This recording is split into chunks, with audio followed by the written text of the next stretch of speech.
Governor Pakhtunkhwa ने election commission को मुशावरत के लिए बुला लिया है। उधर विफाकी वज़ीर दाखिला का बयान हुकूमत के दिल में छुपी ख्वाहिशात को बेनकाब करा है। पैमरा ने इदारों के खिलाफ मुतनाज़ा बयानबाजी पर इमरान खान की तकरीर नशर करने पर पाबंदी लगा दी है। आसिफ अली जरदारी साहब ने खुद को इमरान खान की गिरफ्तारी के मामले से अलग कर लिया है। नून लीग जो मंजन बेच रही थी, नून लीग जो बहाने बना रही थी कि इमरान खान की गिरफ्तारी उस वक्त होगी जब तमाम पॉलिटिकल पार्टीज हमारी हुकूमत में शामिल, उनके सरबराहान फैसला करेंगे। सब्सक्राइब करें और बेल दबाएं ताकि कोई खबर रह न जाए।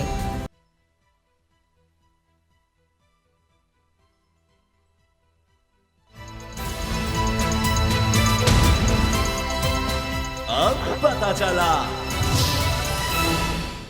बिस्मिल्लाहिर्रहमानिर्रहीम, अस्सलाम वालेकुम। मैं हूं मोहम्मद उसामा गाजी और आप देख रहे हैं अब पता चला। पंजाब और पख्तूनख्वा में 90 दिन में इंतखाबात आईनी तकाजा है, लेकिन खबर यह है कि हुकूमत का इस पर अमल का कोई इरादा नहीं। इंतखाबात मुकर्ररा वक्त पर हो जाएं, इब्हाम था और इब्हाम है। सुप्रीम कोर्ट के वाज़ेह फैसले के बावजूद मामला ताख़ीर का शिकार हो रहे हैं।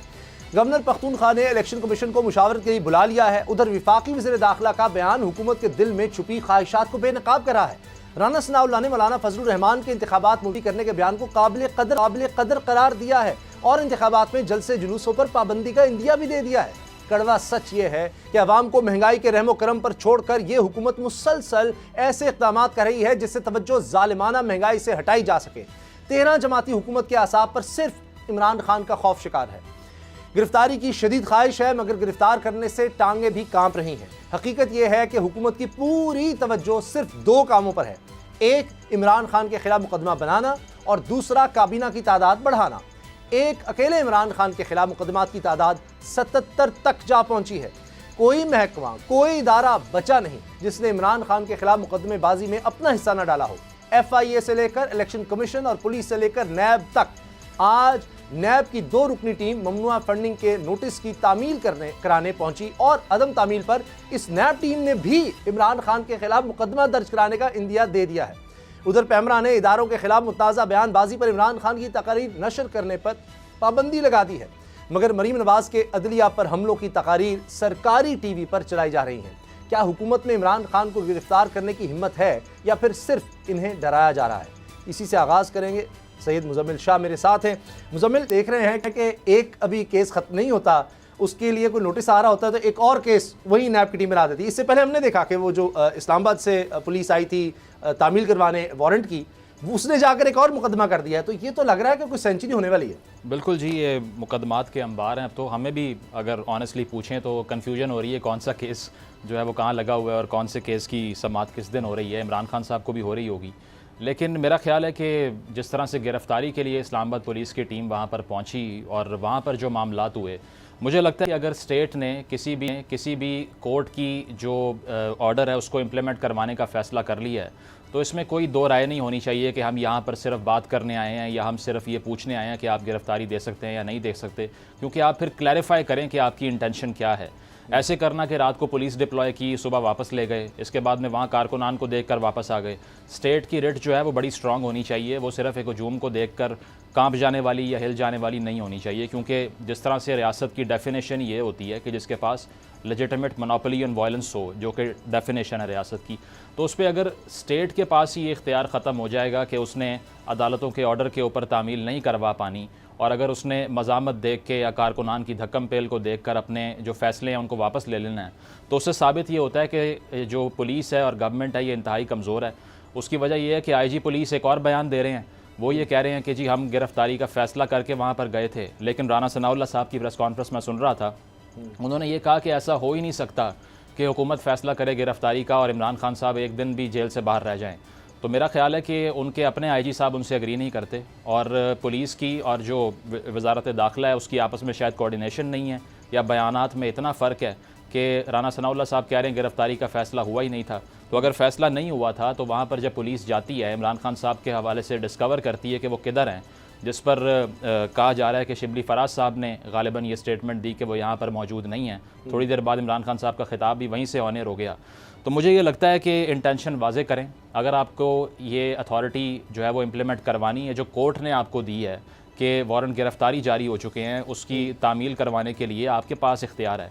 अगर आप आ रहे तो फिर आपके पास एक्सक्यूज़ नहीं होना चाहिए कि वहाँ पर कारकुनान ज़्यादा थे या कुछ और था, क्योंकि अगर पुलिस वहाँ पर पहुँची है तो वो ऑफिसर ऑफ द लॉज हैं और वो लॉ को इम्प्लीमेंट करवाने पहुँचे हैं, तो किसी हजूम को वहाँ नहीं पहुँचना चाहिए। ये तो इसी तरह की अनारकी फैलने के जो है ना वो इस तरह हम देख रहे हैं कि ये अब सवाल सिद्दीक जान पैदा होता है कि क्या हुकूमत गिरफ्तार ही नहीं करना चाह रही थी, वहाँ रद्द-ए-अमल ऐसा आया, प्लान पूरा नहीं है, या पक्का हाथ नहीं पड़ रहा कि अगले दिन ही पेशी हो जाएगी, मुकदमा इतना कमज़ोर है, ये वारंट गिरफ्तारी के तामील का था मामला, तो कोई इतना पक्का हाथ नहीं पड़ रहा, तो ये वजह क्या है कि गिरफ्तार किया नहीं, हो नहीं सकते थे, चाहत तो है। देखें उसामा साहब, ये बहुत बड़ा एक फैसला होगा इमरान खान की गिरफ्तारी का। ये ना तो ये हुकूमत अकेले कर सकती है, ना ही ये पॉलिटिकल पार्टीज़ जो पीडीएम में शामिल 13 जमातें ये कर सकती हैं। इसके लिए तमाम इदारों का, और आप समझ रहे हैं मेरा इशारा किस तरफ है, उनका भी ऑन बोर्ड होना ज़रूरी है, उनका भी फैसला इसमें ज़रूरी है। उसके बगैर ये मुमकिन नहीं है। देखें मैं कल क्योंकि लाहौर में आपसे भी मुलाकात हुई, उसके बाद रात ज़मान पार्क जाकर देखा, जो ज़मान पार्क में सिचुएशन देखकर आया हूँ, वहाँ पर तो इमरान खान को ज़मान पार्क से बाहर गिरफ्तार करना नामुमकिन है। बहुत बड़ा वहाँ पर जो है वो तसादुम होगा अगर पुलिस वहाँ पर जाती है, खुदा न खास्ता एक और साना मॉडल टाउन हो सकता है। और अभी आप देखें, जब हम ये प्रोग्राम में बात कर रहे हैं, अब से 3-4 मिनट पहले आसिफ अली जरदारी साहब ने खुद को इमरान खान की गिरफ्तारी के मामले से अलग कर लिया है। नून लीग जो मंजन बेच रही थी, नून लीग जो बहाने बना रही थी, नून लीग जो तौजीहात पेश कर रही थी कि इमरान खान की गिरफ्तारी उस वक्त होगी जब तमाम पॉलिटिकल पार्टीज हमारी हुकूमत में शामिल, उनके सरबराहान फैसला करेंगे। और ये भी खबरें चलवाई गई कि जनाब आसिफ अली जरदारी इमरान खान की गिरफ्तारी नहीं चाहते, पीपल्स पार्टी नहीं चाहती। आसिफ अली जरदारी साहब ने ऑन रिकॉर्ड इस बात की तरदीद कर दी है, उन्होंने इन बयानात को मुस्तरद कर दिया है, और पीपल्स पार्टी ने खुद को इमरान खान की गिरफ्तारी से यह कहकर अलग कर लिया है कि हम तो पीडीएम का हिस्सा नहीं है, हुकूमत के तहत ज़रूर हैं, लेकिन जिसके पास जो वजारत है वो उस वजारत का जिम्मेदार है। और वो ये कह रहे हैं कि वज़ीर दाखिला क्योंकि राना सनौला हैं, तो राना सनौला को फैसला करना है कि इमरान खान को गिरफ्तार करना है या नहीं करना है। इस तरह से जरदारी साहब ने खुद को इस सारे मामले से अलग कर लिया है। दूसरा जो मामला है, आप ये देख लें कि लतीफ़ खोसा साहब और कुछ और जो पीपल्स पार्टी के रहनुमा हैं, वो ये कह रहे हैं, जब उनसे सवाल होता है इस हुकूमत के बारे में, वो कहते हैं कि अगर कमरुज़्ज़मान कायरा साहब आकर और किसी चीज़ पे नून लीग को या हुकूमत को डिफेंड कर रहे हैं, तो वो पीपल्स पार्टी का नहीं, वो काबीना के मेंबर के तौर पर आके डिफेंड कर रहे हैं, तो उन चीजों से भी पीपल्स पार्टी खुद को अलग कर रही है। और फिर उसके बाद आपने कल देखा बिलावल भुट्टो जरदारी साहब ने जिस तरह से काबीना से अलग होने का इंदिया दिया, जिस तरह से उन्होंने मरदमशुमारी पर एतराज किया, और अभी जरदारी साहब ने भी मरदमशुमारी पर एतराज किया है।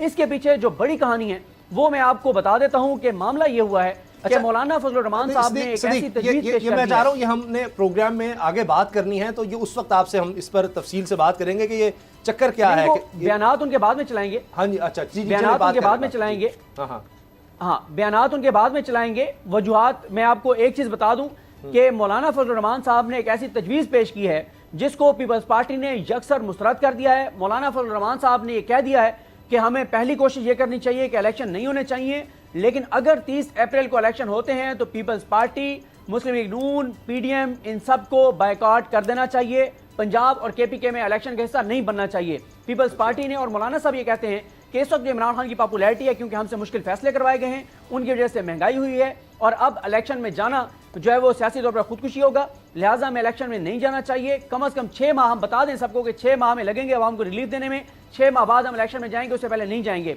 लेकिन पीपल्स पार्टी ने यह कहकर यह आइडिया मुस्तरद कर दिया है कि इलेक्शन में जाना सियासी खुदकुशी नहीं है, बल्कि इलेक्शन का बायकॉट करना सियासी खुदकुशी होगा। और पीपल्स पार्टी ने दो टोक कह दिया है कि हम अगले 3-4 दिन में टिकट फाइनल करने जा रहे हैं, हम भरपूर इलेक्शन लड़ने जा रहे हैं पंजाब और केपीके में। पीपल्स पार्टी ने मुस्तरद कर दिया है। नून लीग ने मौलाना साहब से मुशावरत का वक्त मांग लिया है, और मौलाना साहब नून लीग और पीपल्स पार्टी से जो कराना चाह रहे हैं उसमें पीपल्स पार्टी तो अलग हो गई है। अब नून लीग देखे क्या फैसला करती है। तो ये अब मौलाना साहब का एक नया आइडिया सामने आया है, और इमरान खान की पॉपुलैरिटी के सामने ये मैदान में जाने से इतने घबरा गए हैं, इतने खौफजदा हैं कि अब जो है वो जो खुद को शेर कहते हैं, जो बड़ा बहादुर कहते हैं, बड़ा दबंग कहते हैं, वो इलेक्शन लड़ने से ही राय फरार इख्तियार कर रहे हैं। तो ये इस वजह से कल बिलावल साहब ने ग्राउंड बना दिया है कि अगर हमने अलग होना है इस हुकूमत से तो फिर किस बुनियाद पे होना है, इसलिए कल उन्होंने वो ग्राउंड बना दिया जो आगे चल के हम वो सुनाएंगे। अब आते हैं टॉप स्टोरी पर। इमरान खान साहब की तकारीर पर, उनका कोई बयान, उनकी कोई प्रेस टॉक, उसको चलाने पर ही मुकम्मल पाबंदी लगा दी, और इसके फौरी बाद मरीम साहबा ने एक इंटरव्यू में भी ये इंकशाफ किया कि इसकी तो सियासत पर ही पाबंदी होनी चाहिए। तो ख्वाहिशात ये थी पहले दिन से, और अब तो और आगे जाया जा रहा है। राना सनाउल्लाह साहब का भी बयान आ गया है कि जी हर तरह की रैली पर, जलसे, जुलूस, किसी भी चीज़ पर हर तरह की जो भी इस तरह का मामला होता है सब पर पाबंदी लगा दें, इलेक्शन का तो उसके बाद देखा जाएगा। तो मुजम्मिल, ये जो पाबंदी लगी है इमरान खान पर, आज तो सब इस पर बात कर रहे थे कि अब टेलीविज़न पर कोई 8 दर्जन से ज़्यादा वुज़रा आए, दीगर लोग आए और उन्होंने प्रेस कॉन्फ्रेंस की, लेकिन सबका महवर, पूरी की पूरी प्रेस टॉक सिर्फ और सिर्फ इमरान खान। तो ये फिर क्या हो रहा है? हुकूमत इस तरह से, क्या इमरान खान सबको चाहती है कि उनकी कोई कैंपेन नहीं चल सकेगी, वो सामने नहीं आ सकेंगे, लोग उनको भूल जाएंगे? ये सोच क्या है इसके पीछे? कुछ समझ आती है? कोई मंतक समझ आती है? बिल्कुल, सेंसरशिप की जो है ना वो एक लंबी तारीख है। अगर हम अयूब खान साहब के दौर से शुरू करें, प्रेस एंड पब्लिकेशन ऑर्डिनेंस आया था उस टाइम पे, उसका भी मकसद यही था। उसके बाद में ज़िया-उल-हक साहब के दौर में हमें याद है कि अखबारात के पहले सफ़ात जो है वो काले आया करते थे सुबह के वक्त के, और उसमें मंतक ये पेश की जाती थी कि क्योंकि इसमें कुछ ऐसी बातें हैं जो गवर्नमेंट को सूट नहीं करती, इसीलिए ब्लैकआउट कर दिया है। इसके बाद में अगर हम रीसेंट हिस्ट्री के अंदर देखें तो नवाज़ शरीफ साहब की तकारीर को भी बैन करना, मैं समझता हूँ कि वो भी इसी लॉज के अंदर फॉल करता है जो इमरान खान साहब के अगेंस्ट अब इस्तेमाल हो रहे हैं। और इसके साथ साथ मुझे ये भी याद है कि खान साहब के दौर के अंदर मुताद्दिद प्रोग्राम्स भी बंद हुए, जरदारी साहब का इंटरव्यू रोका गया बगैर किसी वजूहात को साइट किए। अब इमरान खान साहब पर जो पाबंदी लगाई गई है, तो अगर गवर्नमेंट उससे ये समझती है कि उनका मैसेज कन्वे नहीं होगा, तो ऐसा नहीं है। ग्लोबलाइज वर्ल्ड है, आजकल सोशल मीडिया का दौर है, और आपको मालूम है कि अब मेन स्ट्रीम मीडिया के ऊपर रिलायंस ही नहीं है सियासत की उतनी। अब कोई ट्वीट कर दे या फिर कोई वीलॉग अपलोड कर दे, वहाँ से हम खबर उठा रहे होते हैं। तो इसीलिए मैं समझता हूँ कि खान साहब का जो सोशल मीडिया का नेटवर्क है वो बड़ा स्ट्रॉन्ग है और इतना ख़ास फ़र्क नहीं पड़ने वाला इस चीज़ को लेकर। लेकिन इससे पहले जो गिरफ़्तारी की बात हो रही थी, उस पर एक पॉइंट के तसादुम का ख़दशा जिस तरह से लोग कह रहे हैं कि हो जाएगा, अगर गिरफ़्तारी की अटैम्प्ट की, बहुत से लोग ये कह रहे हैं कि इससे हालात बहुत ख़राब हो जाएंगे।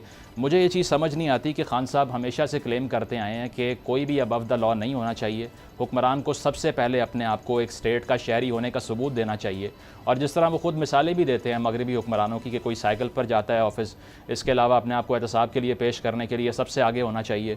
तो अब अगर कोर्ट के ऑर्डर्स हैं और कोई गिरफ़्तारी की कोशिश करता है, तो मेरा ख्याल है कि इमरान खान साहब का पॉलिटिकल कैपिटल बढ़ेगा, गिरफ़्तारी से कम नहीं होगा।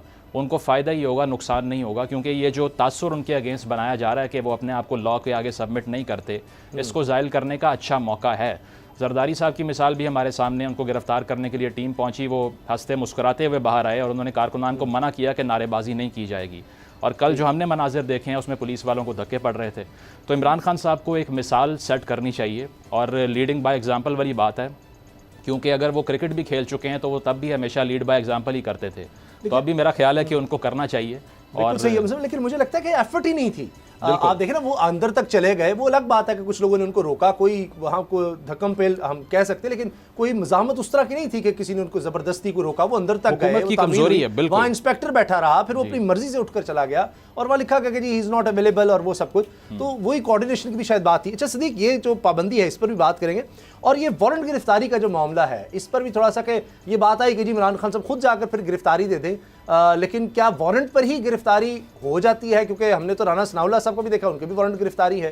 तो ये भी एक इस पर बड़ी बहस हो रही थी वकला के दरमियान कि क्या ये गिरफ्तारी बनती भी है इस मामले पे, या सिर्फ अश्योरेंस करवानी है कि जी वो पेश होंगे अदालत के आगे। अभी तक अदालत का किसी का फैसला नहीं आया कि मतलब ये इनके खिलाफ मुकदमा आ गया, ये फैसला हो गया या ये सज़ा होगी गिरफ्तारी की। ये भी एक वजह शायद कि अभी तक हुकूमत के हाथ बंधे हुए हैं, जो चाह तो रही है कि गिरफ्तार करना, लेकिन कोई केस ही नहीं है उनके पास। देखें, 3 चीज़ें मुज़म्मिल साहब ने कही हैं। पहली बात यह है कि इन्होंने मुज़म्मिल साहब ने जो कहा कि मियां नवाज शरीफ की भी तकरीर पर पाबंदी लगी, और इससे पहले मुत्तहिदा कायद अल्ताफ़ हुसैन की भी तकरीर के ऊपर पाबंदी है। देखें, इमरान खान का मामला बिल्कुल ना मुत्तहिदा कायद वाला है ना मियां नवाज शरीफ वाला है। मुत्तहिदा कायद जो हैं उनके ऊपर दहशतगर्दी का मुकदमात हैं, वो इश्तिहारी हैं, वो मफरूर हैं, वो पाकिस्तान के इदारों और अदालतों को मतलूब हैं। जो मियां नवाज शरीफ हैं वो करप्शन और लूट मार के और मनी लॉन्ड्रिंग के केस में वो सज़ा याफ्ता मुजरिम हैं। वो पाकिस्तान की अदालतों के साथ झूठ बोलकर, गलत बयानी करके और वो एक फ्रॉड करके और पाकिस्तान से भागे, पाकिस्तान से गए और आज तक वो पाकिस्तान वापस नहीं आ रहे। पाकिस्तान की अदालतें उनके लिए मनादी करवा चुकी हैं, उनके लिए ऐलानात करवा चुकी हैं, उनके लिए इश्तिहारात छपा चुकी हैं, उनको नोटिस भेज चुकी हैं, लेकिन वो पाकिस्तान ना तो आने को तैयार हैं, ना वो अपने इलाज की रसीदें देने को तैयार हैं। तो मियां नवाज शरीफ का जो मामला है, उनकी तकरीर पे 16 एंकर्स ने मामला इस्लामाबाद हाई कोर्ट ले गए थे, और उस वक्त अतर मिनल्ला साहब chief justice Islamabad high court के थे। उनका आज़ादी इज़हार राय के हवाले से, फ्री स्पीच के हवाले से उनके किसी को बताने की जरूरत नहीं है कि उनके ख्यालात क्या थे और उनके फैसले क्या थे, लेकिन उनकी अदालत से भी 16 एंकर्स को रिलीफ नहीं मिल सका था, क्योंकि अतर मिनल्ला साहब ने कहा था कि जो चीज़ कोई डायरेक्टली नहीं कर सकता वो इनडायरेक्टली भी नहीं कर सकता। मियां नवाज शरीफ इश्तिहारी हैं, मफरूर हैं, उनके बिहाफ पे कोई और आके और उनके लिए रिलीफ नहीं ले सकता। पाकिस्तान का आइन वाज़ेह है, पाकिस्तान का कानून वाज़ेह है। पाकिस्तान का आइन और कानून ये कहते हैं कि अगर वो इश्तिहारी होगा, मफरूर होगा, भगोड़ा होगा, पाकिस्तान के इदारों को मतलूब होगा, तो उसकी तरफ से कोई वकील भी अदालत में पेश नहीं हो सकता जब तक वो आकर उस अदालत के सामने सरेंडर ना करे जिस अदालत को वो मतलूब है। तो इसलिए इमरान खान साहब का मामला जो है वो हरगिज जो है वो मियां नवाज शरीफ या अल्ताफ हुसैन वाला नहीं है। उसकी हाँ, मियां नवाज शरीफ और अल्ताफ हुसैन एक कैटेगरी में, इमरान खान उस कैटेगरी में नहीं है। बाकी मुजम्मिल साहब को भी पता है कि कौन इमरान खान की आवाज़ बंद कराना चाहता है। इमरान खान का या तो इस वजह से कोई आपने आवाज़ बंद की होती ना कि उन्होंने वो जी तोशा खाना, मैं मिसाल दे रहा हूँ कि तोशा खाने में उनको बुलाए हुए वो पेश नहीं हुए, ये मामला भी नहीं है। बस बात यह है कि कुछ ज़्यादा बातें कर जाते हैं जो हमें आदत नहीं है सुनने की, तो इसलिए उसकी आवाज़ बंद कर दें। और सबको पता है, पूरे पाकिस्तान को पता है। फिर एक और चीज़ देखें, इमरान खान अदालतों में पेश होते रहे हैं, इमरान खान को अदालतों में पेश होना होगा, इमरान खान अदालतों में पेश होंगे, लेकिन मसला क्या है, F8 कचहरी हम रोज़ जाते हैं। F8 कचहरी में जो सूरत हाल है सिक्योरिटी की, खुद ये हुकूमत ऑफिशियल लेटर जारी कर चुकी है कि इमरान खान पर हमला हो सकता है। 26 नवंबर याद करें, जब इमरान खान को रावलपिंडी आना था, राना सनोल्ला साहब की वजारत ने जो थ्रेट लेटर जारी किया उसमें यहां तक लिख दिया है कि इमरान खान को दाइश जो है वो कत्ल करना चाहती है, इमरान खान को बैरूनी एजेंसी जो है वो मरवाना चाहती हैं। यह हुकूमत का सरकारी रिकॉर्ड है, हुकूमत के सरकारी दस्तावेजात हैं। अगर हुकूमत ये खुद कह रही है कि इमरान खान को दाइश जो है वो कत्ल कर सकती है, इमरान खान को बैरूनी एजेंसीज मरवा सकती हैं, तो फिर मुझे पता है कि F8 कचहरी में उन रिपोर्टर्स को पता है जो कचहरी में जाते हैं, यही वही कचहरी है जहां पे पहले एक हमला हो चुका है, एक जज की जान जा चुकी है, अमले की जान जा चुकी है, वकला की जानें जा चुकी हैं, सैलीन की जानें जा चुकी हैं। कोई वहां पे सिक्योरिटी का इंतजाम नहीं है, बदतरीन हालात है वहां सिक्योरिटी के, कई दरवाजे हैं, कई गेट हैं, कोई सिक्योरिटी के वहां पे इंतजाम नहीं है। तो इमरान खान सिर्फ ये कह रहे हैं कि उनका केस जो है जुडिशल कम्प्लेक्स वो गए हैं ना, G11, वो भी तो अदालत थी, वो इससे भी जरा मुख्तलिफ तरह की अदालत थी, दहशतगर्दी की अदालत में वो पेश हुए, बैंकिंग कोर्ट में पेश हुए। उनका सिर्फ ये था कि किसी सिक्योर जगह के ऊपर वहां पे उनकी समाअत कर ली जाए, तो वो पेश होने को तैयार है, उनको पेश होना है। अभी वो इस्लामाबाद कोर्ट आएंगे 9 मार्च को। तो इसलिए इमरान खान जितने केसेस में उनको बुलाया जा रहा है, उनमें से मोस्टली जो केसेस हैं, आप मुझे बताएं ये क्या केस है कि मोहसिन शाहनवाज रांझा, मैं उस दिन इलेक्शन कमीशन के बाहर था, जाहिर है पीटीआई के कारकुनान ने गलत किया, ये बिल्कुल उनको जेब नहीं देता था कि मोहसिन शाहनवाज रांझा निकले और उन्होंने उनको घेरा, उनको चोर चोर, डाकू डाकू, लुटेरे का नारा लगाया, नहीं करना चाहिए था। उसके बाद मोहसिन शाहनवाज रांझा साहब जाते हैं, कहते हैं FIR दर्ज करो, मेरे ऊपर इमरान खान ने कातलाना हमला करवाया। वो इमरान खान के ऊपर FIR होगी। इमरान खान बैठे थे बनी गाला या पता नहीं उस वक्त लाहौर थे, कहाँ थे। तो बात यह है, इस बाकी भी इसी तरह के केसेस हैं कि जी फलां इलेक्शन कमीशन के बाद प्रोटेस्ट करने आए, इमरान खान की मां पे वो दहशतगर्दी के आपने मुकदमात कर दिए। अगर मुजम्मिल भाई जो कह रहे हैं कि इमरान खान को गिरफ्तारी दे देनी चाहिए, फिर तो इमरान खान अगले 6-8 महीने जो है वो जेलों में ही पड़े रहेंगे, एक जेल से दूसरी में मुंतकिल होंगे, तीसरी में मुंतकिल होंगे, सारे बोगस केसेस हैं। इसलिए मेरा नहीं ख्याल कि उनको गिरफ्तारी देनी चाहिए। इसमें कोई शक नहीं है सदीक के बड़े मज़क्का खेज केसेस भी हैं। दहशतगर्दी का हमने जिस तरह से देखा मुकदमा उन पर बन गया, सारी इंटरनेशनल ऑर्गेनाइजेशन, ये किस किस्म का मुकदमा है, क्या कोई बारूदी मवाद उनसे मिला है। और इसी तरह ये इक़दाम कत्ल का भी बड़ा सीरियस चार्ज होता है कि वो बाकायदा उसमें कॉन्स्पिरेसी हो, वहाँ मौजूद हो, उसने कुछ किया हो, कोई फायरिंग किया कुछ, तो वो भी मज़क्का खेज है। लेकिन मुझे चूँकि ब्रेक का कहा जा रहा है, मुजम्मिल इस पर बात करना चाह रहे हैं, जो भी ज़रूर बात करेंगे इस पाबंदी पर भी और जो बातें सदीक जान ने कही हैं। और ब्रेक के बाद हम बात फजलुर रहमान साहब के हवाले से भी करेंगे कि उन्होंने कहा है कि जी इलेक्शन तो हो ही नहीं सकते। राना सनाउल्लाह साहब भी कह रहे हैं, उनके गवर्नर साहब भी ये चाहते हैं, होगा क्या? ब्रेक के बाद बात करेंगे।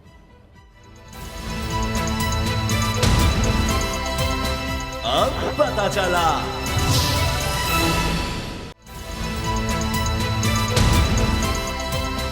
अब पता चला।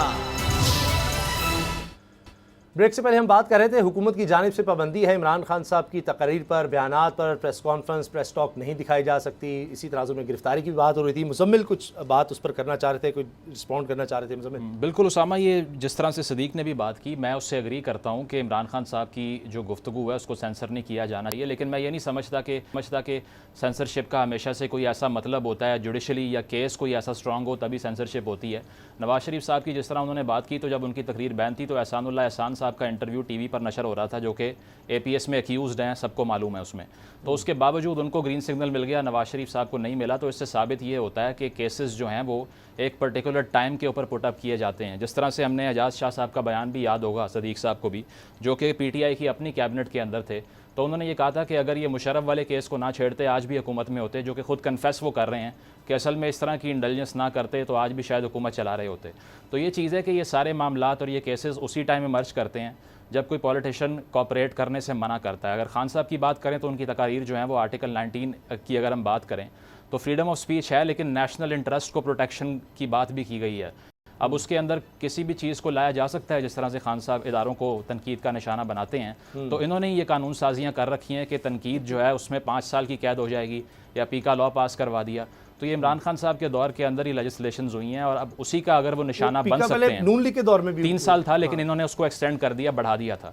तो ये चीज़ है कि इस दौर के अंदर भी इमरान खान साहब ने जो लेजिस्लेशंस की थी, मैं समझता हूँ कि वही हथकंडे अब उनके खिलाफ इस्तेमाल किए जा रहे हैं। और अगर वो बाहर भी गए हैं तो यास्मीन राशिद साहिबा की मेडिकल रिपोर्ट पे सिग्नेचर्स मौजूद थे, उसके बाद उनको बाहर जाने की परमिशन मिली, नहीं करना चाहिए था। वो खुद कह चुके हैं कि मैं इक़्तिदार में आते साथ ही एहतसाब करूँगा माफियाज़ का, उन्हें जेल के पीछे डालूंगा। लेकिन हमने देखा यही कि किसी एक भी इंसान का एहतसाब नहीं हो सका।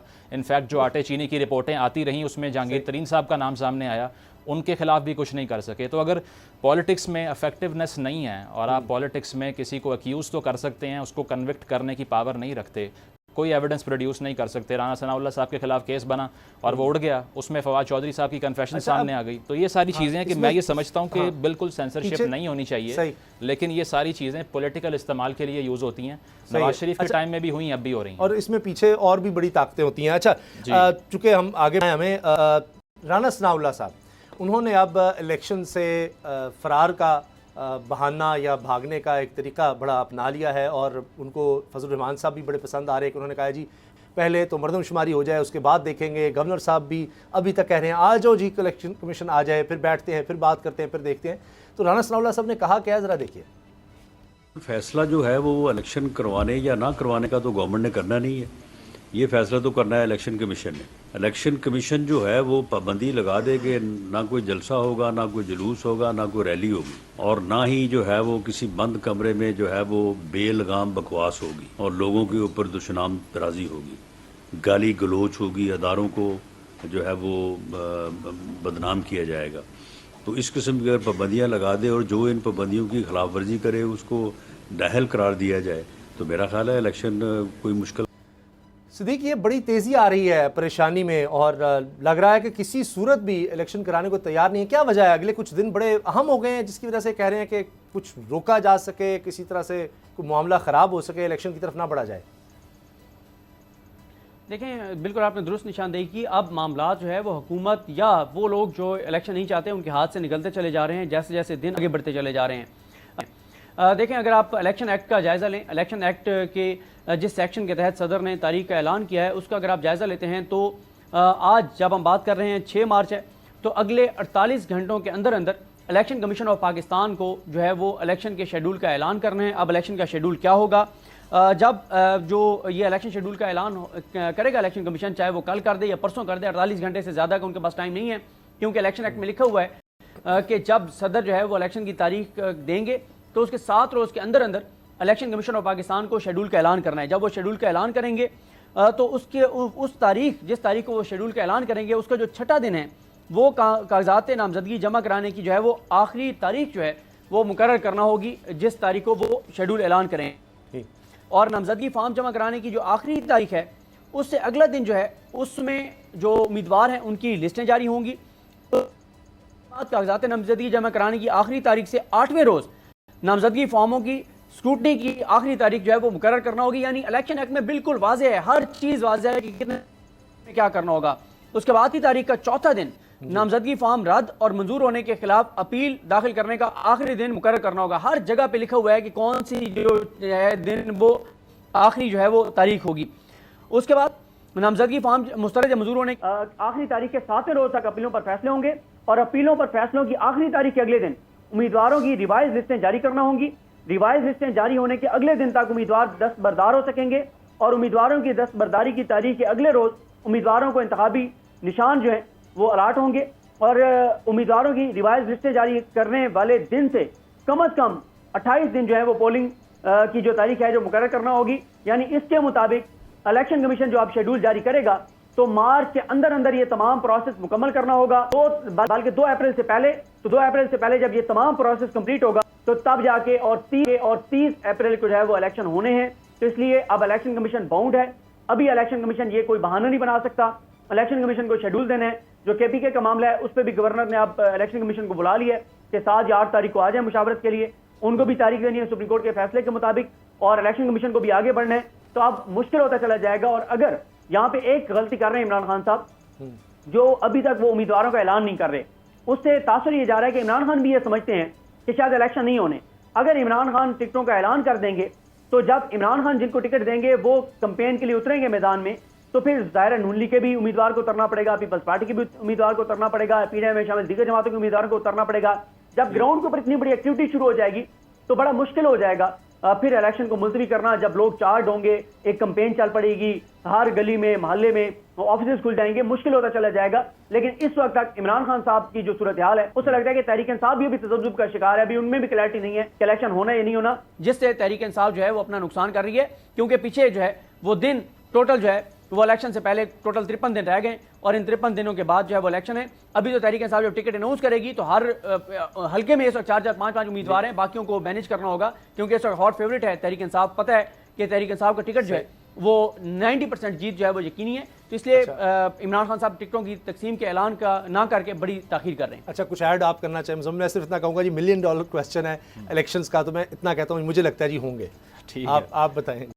अच्छी बात है, होने चाहिए और कॉन्स्टिट्यूशन भी यही कहता है कि ज़रूर होने चाहिए। अगर इसमें कोई ताख़ीर होती है अनकॉन्स्टिट्यूशनल होगी। लेकिन उम्मीदवारान का जहाँ तक ऐलान का ताल्लुक है तो उसमें हमारी सियासी पार्टियों में ये कल्चर है ही नहीं कि शेडो कैबिनेट पहले से अनाउंस की जाए। उसकी वजह यह है कि पावर स्ट्रगल शुरू हो जाती है एक दूसरे के खिलाफ। खान साहब का अपना बयान 3 रोज़ पहले का, बिल्कुल उन्होंने कहा कि कत्लेआम हो जाएगा अगर वज़ीर आला पंजाब का नाम अनाउंस कर दिया। तो बड़ा अनफॉर्चुनेट चीज़ है क्योंकि जो महज़ब दुनिया है उसके अंदर इलेक्शन से पहले ही पूरी कैबिनेट अनाउंसड होती है कि अगर हम पावर में आते हैं तो ये फाइनेंस मिनिस्टर होगा, ये वज़ीर ख़ारजा होगा, ये होम मिनिस्टर होगा। तो यहाँ पर ऐसा हो नहीं सकता क्योंकि यहाँ पर पार्टीज़ के अंदर डेमोक्रेसी नहीं है। मैं समझता हूँ ये एक चैलेंज दरपेश है इमरान खान साहब को कि टिकट्स जब उन्होंने डिस्ट्रीब्यूट करनी है तो कैंडिडेट्स को आपस में लड़ने से कैसे रोका जाए। उसके अलावा शायद क्लैरिटी है उनको कि इंतखाबात में जाना ही पीटीआई। ये राना सनाउल्लाह साहब जो कह रहे हैं, आपको लगता है कि काफ़ी दबाव है? मुझे चूँकि ब्रेक का आपको क्या लगता है, हुकूमत दबाव में है, किस तरह रोकें? उनको भी मुश्किल लग रहा है, इलेक्शन रोकना बड़ा मुश्किल। बिल्कुल है, और वो राना सनाउल्लाह साहब ने जो एंडोर्स किया है फजलुर रहमान साहब के बयान को, उसके पीछे वजह भी यही है कि उनको यही बयान सुनने को अच्छा लग रहा है कि इलेक्शन फिल वक्त डिले हो जाए तो बेहतर है। सही है जनाब,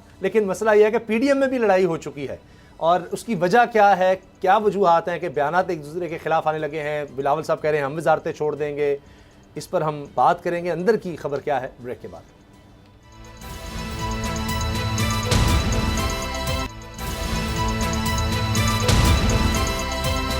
अब पता चला। मुख्तलिफ बयानात आ रहे हैं, पीडीएम में इख्तलाफात की खबरें गर्म हैं और बिलावल साहब ने तो कमाल ही कर दिया, उन्होंने तो वजारतें छोड़ने का इंदिया दे दिया है। क्या कहा है बिलावल साहब ने, ज़रा देखिए। अफसोस के साथ कहना पड़ रहा है कि जहाँ इस कुदरती आफत की वजह से ज़राए मईशत को नुकसान हुआ, वहाँ पिछले 10 साल से हमारा जो ज़राए मईशत है वफाकी हुकूमत की तरफ से किस्म का सतोला सलूक किया जा रहा था। हमारा ज़राए मईशत में जिस तरीके से वफाकी हुकूमत को सूबाई हुकूमतों के साथ मिल के हमारा ज़राए मईशत में इन्वेस्ट करना चाहिए था, हमारा किसान को, हमारा हारी को सपोर्ट करना चाहिए था ताकि हम अपना ज़राए मईशत में तरक्की देख सके। हर पाकिस्तानी कहता है कि पाकिस्तान एक ज़राए मुल्क है, लेकिन अगर हम अपना ज़राअत में इन्वेस्ट ही नहीं करेंगे, अगर पाकिस्तान की हुकूमत ज़राअत का शोबा पे दिलचस्पी ही नहीं रखेंगे तो पाकिस्तान फिर कैसा एक ज़राए मुल्क रहेगा। मुझे ये बहुत अफसोस की बात है कि जो आपसे वादा किया गया था और जो वफाकी हुकूमत की तरफ से जो माली मदद देना चाहिए था वो अभी तक नहीं मिला है। और मैं उम्मीद करता हूँ कि जहाँ सिंध हुकूमत ने 8.39 बिलियन रुपीस किसानों को मदद के लिए अपने बजट से आगे रखा है, जहां वफाकी हुकूमत ने 4.7 बिलियन का वादा किया है, वहाँ वो वादा पूरा होना पड़ेगा ताकि हम ज़्यादा से ज़्यादा जो हमारे हारी हैं उनको मदद कर सकते हैं। और एक सही पैगाम जाएगा अगर वफाकी हुकूमत अपना प्रायोरिटी को सैलाब मुतासरीन को रखा जाए, चाहे वो सिंध से ताल्लुक़ रखे, जनूबी पंजाब से ताल्लुक़ रखे, पख्तूनख्वा से ताल्लुक़ रखे या बलूचिस्तान से ताल्लुक़ रखे। वफाकी हुकूमत की तरफ से सैलाब मुतासरीन को प्रायोरिटी होना चाहिए। और अगर वज़ीर आज़म साहब या वफाकी हुकूमत ने सैलाब मुतासरीन के लिए कोई ऐलान किया है, कोई वादा किया है, तो वो वादा पूरा होना पड़ेगा। हम वज़ीर आज़म साहब से भी बात करेंगे और ये बात नेशनल असम्बली में और कैबिना में भी पाकिस्तान पीपल्स पार्टी उठाएगी कि जहाँ सैलाब मुतासरीन से वादे किए गए हैं वो वादे तो पूरा होना पड़ेंगे, वरना हमारे लिए अपना वजारत रखना तो बहुत मुश्किल होगा। अपने लोगों को, पाकिस्तान के अवाम को जस्टिफाई करना कि हम वजारतें संभाल रहे हैं और जो सैलाब मुतासरीन के साथ जो वादे किए गए हैं वो पूरा ना हो, वो हमसे तो बर्दाश्त नहीं होगा। और मैं उम्मीद करता हूँ ये जो हमारा शिकायत है इसको ज़रूर एड्रेस किया जाएगा। हमारे लिए वजारतें रखना मुश्किल हो जाएगा। और ये वो जुमला था जब तालियां बजी हैं, बाकी किसी बात पर तालियां नहीं बजी, तो ये बड़ा मानी खेज़ है। मेरे पास जो खबर है और वजूहात के अलावा वो ये भी है कि जी वजारत ख़जाना ने कहा कि वजारत ख़ारजा ने, यानी बिलावल साहब के अंडर जो आ रही वजारत, उन्होंने सही काम नहीं किया और हमें जो दोस्त ममालिक हैं उनसे उस तरह की मदद नहीं आई। ये बिलावल का और उनकी टीम का कसूर है, नरमानी साहब और दीगर लोगों का। और अब उनकी तरह कहा जा रहा है IMF से ना डील होना, ये इसहाक डार कसूर है। तो ये आपस की जंग की और ये बयानात की वजह ये भी है। मुजम्मिल, क्या कहते हैं आप? ये फूट जो पड़ती नज़र आ रही है कितनी ख़तरनाक है PDM की? देखें, बिल्कुल इसमें बिलावल साहब ने तो अपना माइंड वाजे कर दिया है। जिस तरह से उन्होंने कहा है कि हम अलहदा हो जाएंगे कैबिनेट से, मैं समझता हूँ कि बहुत बड़ी स्टेटमेंट है ये। उसकी वजह यह है कि शहबाज शरीफ साहब की हुकूमत आ गई, अंडर प्रेशर है, इकनॉमिक मैनेजमेंट ठीक नहीं हो पा रही, इसहाक डार साहब पे बड़ा जो है वो क्रिटिसिज्म हो रहा है। इस सारी सूरत हाल में अगर अपने ही कैबिनेट के मेंबर उनको सपोर्ट नहीं करेंगे, मजीद प्रेशर बढ़ेगा। इस तरह से मुराद अली शाह साहब ने भी यही कहा कि अगर सिंध के लोगों को कम गिना मरदमशुमारी में तो हम उसको एक्सेप्ट नहीं करेंगे।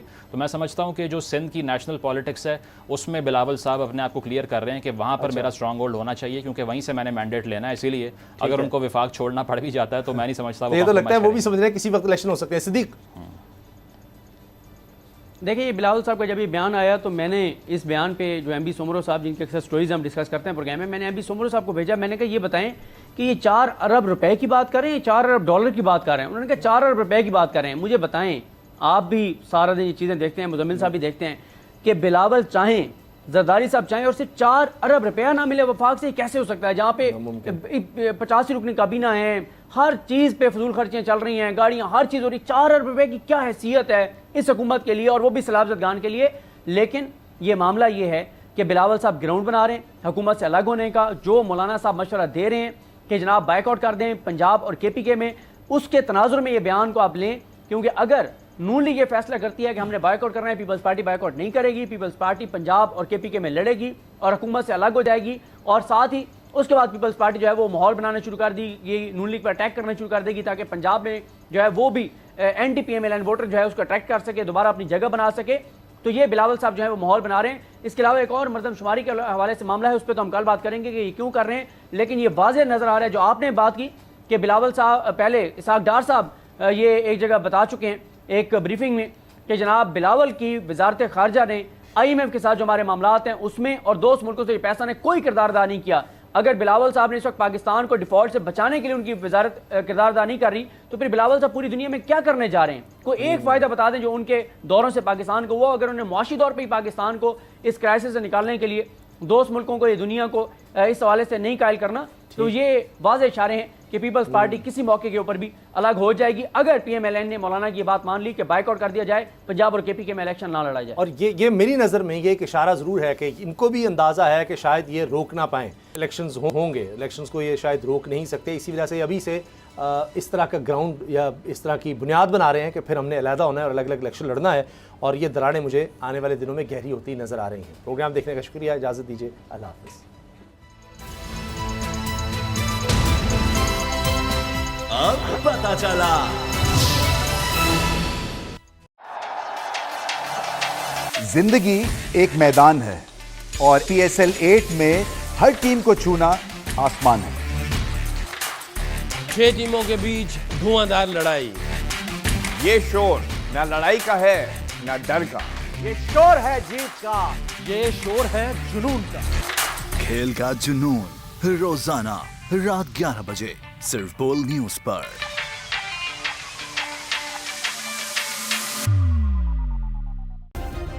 सब्सक्राइब करें और बेल दबाएं ताकि कोई खबर रह न जाए।